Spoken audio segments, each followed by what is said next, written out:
Assalamualaikum warahmatullahi wabarakatuh. Alhamdulillahi rabbil alamin. Alhamdulillah wassalatu wassalamu ala Muhammadin wa ala alihi wa ashabihi ajma'in.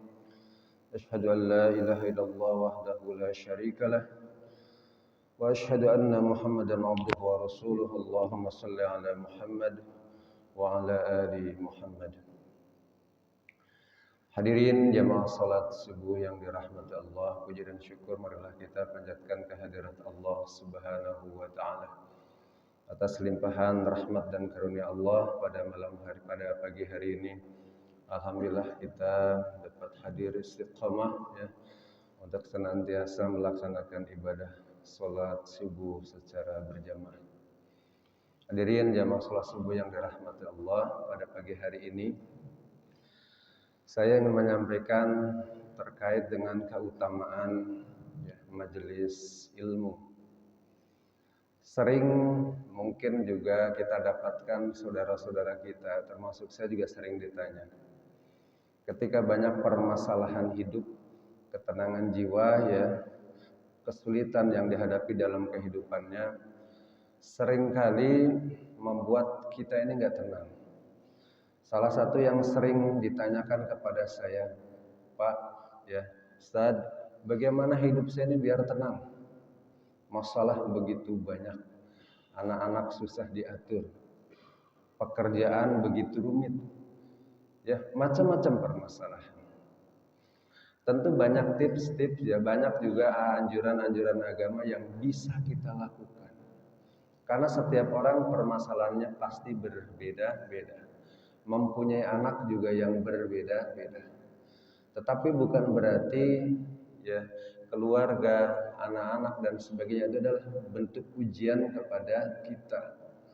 Bukan berarti indikasi bahwa kegagalan kita dalam mengurus rumah tangga, kegagalan kita dalam menjalani hidup, kegagalan kita dalam beraktivitas di kantor dan sebagainya. Ada hadis yang diriwayatkan oleh hadis riwayat Muslim, ini juga bisa jadi solusi untuk kita yang diberikan oleh agama Islam yang menjadi tuntunan kita dari Nabi Muhammad SAW. Bisa jadi kita lakukan, ini juga menjadi membuat ketenangan hidup kita. Ada sebuah hadis yang diriwayatkan oleh Muslim, Bismillahirrahmanirrahim. Nabi SAW bersabda, wa majtama'a qaumun fi baitin min buyutillah yatluna kitaballah wa yatadharrasuna bainahum illa nazzalta 'alaihim sakinah wa ghasyiyatuhumur rahmah wa haftuhumul malaikah wa dzakarahumullahu fi man 'indah. Jadi Nabi SAW bersabda, ini kita sama-sama cermati.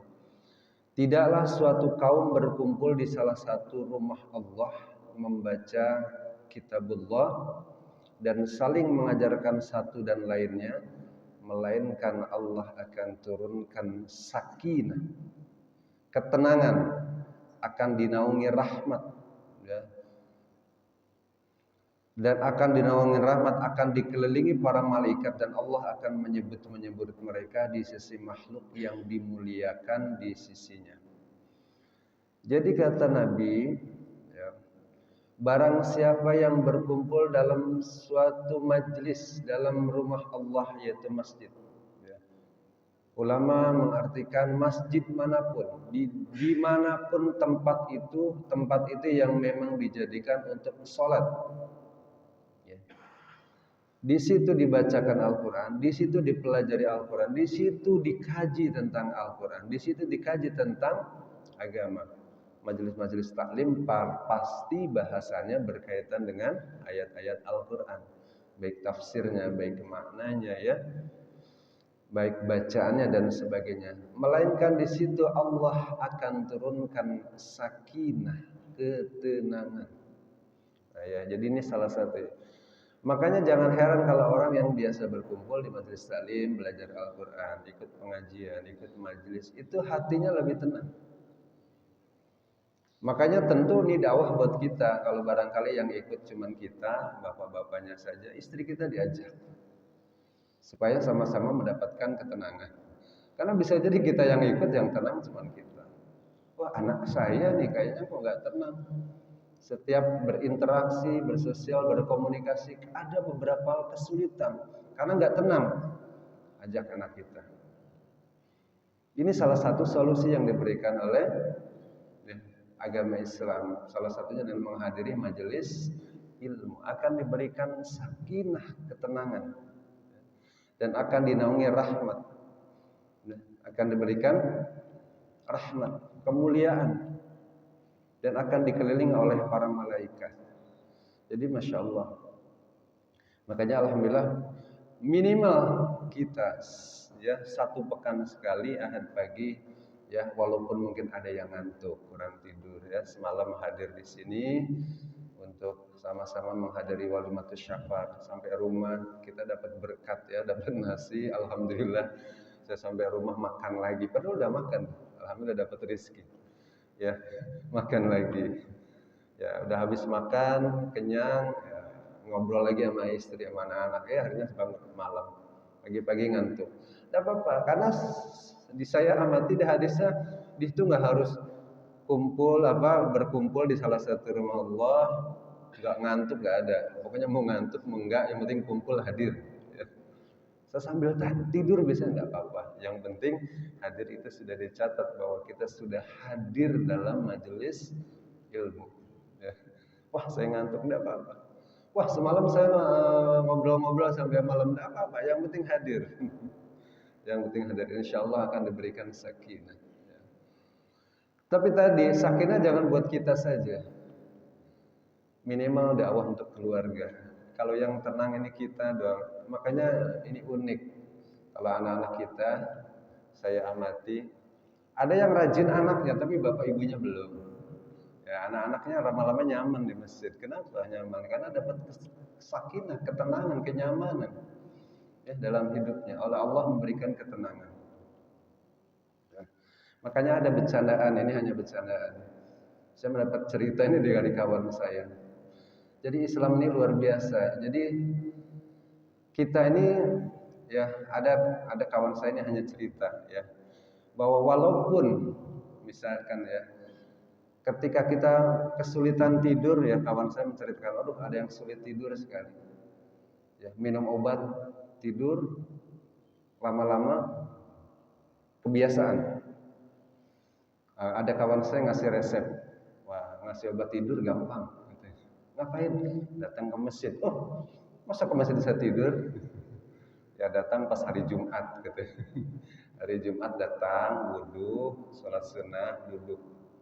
Terus ngapain? Duduk aja. Orangnya nggak pernah ke masjid gitu. Orang nggak pernah ke masjid, susah tidur, suruh datang ke masjid. Suruh datangnya hari Jumat. Begitu datang memang ya, kadang nggak, ya memang ujiannya ketika sholat Jumat itu ngantuk ya, ngantuk, bisa tidur di hari Jumat. Hadirin yang dirahmati Allah Subhanahu wa taala, kita akan diberikan ketenangan. Makanya dakwah untuk kita, minimal untuk keluarga. Ya, ada anak-anak kita yang remaja-remaja rajin, bapak ibunya belum. Ayo diajak ya. Mungkin anaknya ya enak ngajak ya. Anaknya ntar diomelin sama bapaknya bisa jadi. Tapi bisa jadi melalui anak bapaknya lama-lama ikut ke masjid. Ya. Mungkin ayahnya baru yang ke masjid, kita coba. Walaupun sebetulnya sunnah untuk sholat berjamaah di masjid adalah hanya untuk sunnah muakkadnya adalah untuk laki-laki. Tetapi kalau tidak akan menimbulkan fitnah, untuk ibu-ibu untuk memberikan motivasi ibadah secara berjamaah, ulama juga banyak berpendapat dibolehkan untuk para ibu-ibu juga sholat di masjid. Karena kalau sendiri barangkali bisa jadi tidak ada motivasi ya, karena berjamaah itu motivasinya lebih tinggi.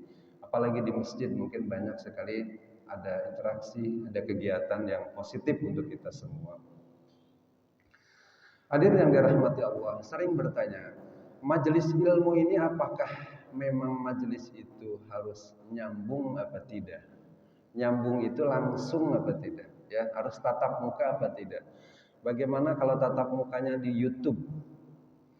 Jadi kita mendengarkan ceramah Ustadz UAS misalkan ya, itu setahun yang lalu, kan saya ikut di majelis ilmu.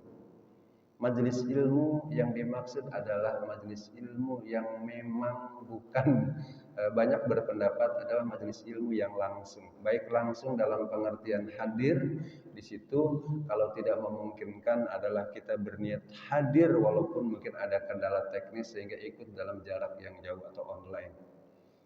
Sehingga alhamdulillah sekarang banyak pengajian-pengajian secara online karena tidak hadir, tetapi yang utama adalah di masjid. Karena di dalam hadis itu adalah berkumpul di salah satu fi buyutillah, ya, di rumah Allah, di masjid-masjid yang memang tempat kita sholat, di masjid mushola. Ya. Hadirin yang dirahmati Allah, tentu ini keutamaan yang luar biasa. Salah satunya adalah mendapatkan ketenangan, mendapatkan sakinah, ya. Oleh karena itu ini juga dakwah kita bersama. Sehingga hadirin yang dirahmati Allah, tentu akan lebih baik bagaimana kita juga, ya, bukan hanya tentu majelis ilmu, ibadah-ibadah sunnah yang lain, ya. Kalau udah wajib otomatis salat berjamaah 5 waktu, ya, diusahakan. Kalau tidak ada uzur, kalau tidak ada halangan. Begitu juga ibadah-ibadah yang lain. Bayangkan kalau di rumah sholat ba'diyah qobliyah itu berat. Kalau di masjid kayaknya sayang karena penyaman di masjid, apalagi masjid kita ada AC-nya. Semalam ada pengajian walimatus syafar, banyak ada AC, alhamdulillah lebih nyaman. Ya, kipas hidup, AC hidup, nyaman. Ya, jadi sangat nyaman. Beda dengan di rumah. Qobliyah ba'diyah bisa kejaga. Minimal itu. Di rumah biasanya buru-buru. Siapapun biasanya begitu. Apalagi anak-anak. Sama anak saya juga kalau nggak diperhatiin, sholatnya mempunyai kecepatan yang sangat cepat. Nggak tahu tuh bacaannya dibaca atau tidak, ya. Baik hadirin yang dirahmati Allah, begitu juga ibadah-ibadah yang lain. Mungkin tahajud kita kalau di rumah sendiri cukup berat. Ya makanya ada beberapa jamaah yang juga merencanakan setiap bulan kita ada tahajud, ya, qiyamul lail bersama, ya, berjamaah, walaupun nanti sisanya sholatnya sendiri-sendiri, ya. Ada sholat tasbih, mungkin kalau kita sendiri sholat tasbih mungkin jarang-jarang, ya. Barangkali nanti sebulan sekali kita juga, ya, sujud tilawah, ya, bacaan-bacaan yang dibaca adalah ada ayat-ayat sajadah, insyaallah bisa kita lakukan bersama-sama. Tapi kalau sendiri mungkin bisa jadi cukup berat. Hadis terakhir yang akan ingin saya bacakan, Bismillahirrahmanirrahim. Hadis ini diriwayatkan oleh At-Tirmidzi, ya. Man salaka tariqan yaltamisu fihi ilman sahilallahu lahu bihi tariqan ilal jannah. Kata Nabi, barang siapa menempuh jalan menuntut ilmu, maka Allah akan memudahkan jalannya untuk menuju surga. Jadi kalau orang yang sudah niat menuntut ilmu apapun itu, jadi jangan ada terkesan memang kadang-kadang menuntut ilmu itu sekolah. Kalau sekolahnya udah kelar, selesailah menuntut ilmu. Seolah-olah bahwa menuntut ilmu yang lain seolah-olah yang non formal tidak begitu penting. Padahal mungkin bacaan Quran kita belum sempurna, ya. Berarti PR buat kita. Ya, karena Al-Qur'an kitabullah, ya, mestinya kita harus niatkan sampai sempurna bacaan kita. Bisa jadi pemahaman kita tentang ibadah, tentang fikih, ya, tentang ibadah masih belum sempurna, nggak usah jauh-jauh. Kalau wudhu aja, saya sering, mungkin kalau di sini kan jarang saya sholat wudhu di rumah. Tapi kalau wudhu misalkan saya sholat Jumat lagi safar di jalan, kadang-kadang melihat orang wudhu aja masih belum sempurna, ya. Kumur mestinya memang dikumur, hanya masuk ke dalam mulut sekali dibuang. Membasuh hidung, kadang-kadang hidungnya aja yang disiram air, padahal harusnya dihisap, dikeluarkan. Ya, kaki yang mestinya dibasuh tangan itu membasuh kaki, tangan sampai air membasuh kaki digosok pakai tangan, mestinya sampai bersih. Ini yang penting kakinya disiram air. Jadi sudah nggak sempurna. Nah ini berarti PR buat kita masing-masing, berarti kita perlu menuntut ilmu lagi. Belum lagi ibadah-ibadah yang lain. Ya. Kadang-kadang azan aja, iqomah masih banyak yang salah ya di masjid-masjid. Ya makanya anak-anak juga ya perlu ini ilmunya. Misalkan contoh yang saya mesti sering dengar, hayya 'alas shalah dibacanya hayya 'alas shalah. Itu masih sering. Saya kalau di rumah sering ada orang dengar azan, ini azannya kok salah. Hayya 'alas shalah. Ayo jangan sholat, itu artinya hanyalah, hayalah. Yang betul hayya 'alas shalah. Ayo mari kita sholat. Jadi salah huruf, salah arti. Karena nggak tahu ilmunya, karena nggak mau belajar. Mungkin belajar dengerin. Ada yang azannya bagus, keren, dengerin dari YouTube. Tapi di YouTube hanya nadanya saja, misalkan tidak mau belajar, ya makhrajnya yang betul seperti apa. Ya. Karena memang ada belajar yang memang harus musyafahah, harus bertemu. Ya, misalkan Al-Qur'an, memang Al-Qur'an harus musyafahah. Para sahabat langsung dengan Nabi, didengarkan oleh Nabi, dilihat bunyi hurufnya, hafalannya, bacaannya. Tidak bisa jarak jauh. Ya, tidak bisa kita belajar Al-Quran dengan YouTube. Karena bunyinya, mulutnya bergerak dan sebagainya. Bunyi ain beda-beda. Orang Sunda bunyinya biasa ain, orang Jawa bunyinya ngain. Sampai sekarang misalkan di kampung saya masih ada Alhamdulillahi Rabbil Alamin, itu susah dirubah. Kenapa begitu? Karena tidak punya ilmu. Berarti PR buat kita untuk menuntut ilmu. Artinya kita sama-sama harus terus belajar. Makanya menuntut ilmu itu wajib ya, dari kita lahir sampai kita wafat. Dan insya Allah kata Nabi, orang yang sudah berniat menempuh jalan menuntut ilmu, Allah akan mudahkan jalannya untuk menuju surga. Akan diberikan ketenangan tadi, ya, dan kita juga akan dimudahkan dalam berbagai hal untuk menuju surga. Insya Allah, amin ya rabbal alamin.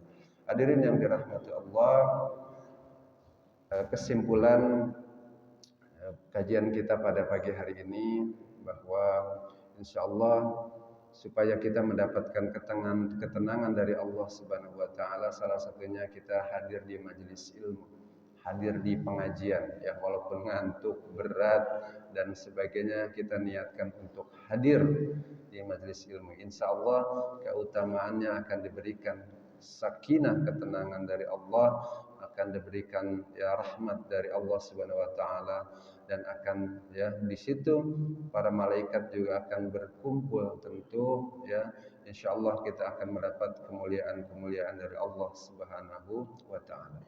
Yang kedua ya tentu kita harus berniat kepada Allah Subhanahu wa taala, husnul niat, luruskan niat kita ya untuk menempuh ya, kita berniat untuk menuntut ilmu apapun itu yang bermanfaat untuk kita, dan insyaallah kita akan mendapatkan banyak kemudahan-kemudahan dari Allah Subhanahu wa taala.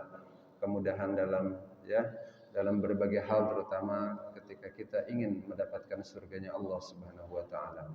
Demikian, mudah-mudahan ada manfaatnya, dan marilah kita sama-sama berdakwah, mengajak saudara kita, terutama keluarga kita yang untuk belum ya sama-sama hadir bersama kita di majelis ilmu manapun, pengajian manapun, kita ajak untuk sama-sama, terutama untuk di kita hadir di masjid, sholat berjamaah, ikuti kegiatan, semua kegiatan masjid yang baik-baik, insyaallah kita akan dimudahkan oleh Allah Subhanahu wa taala.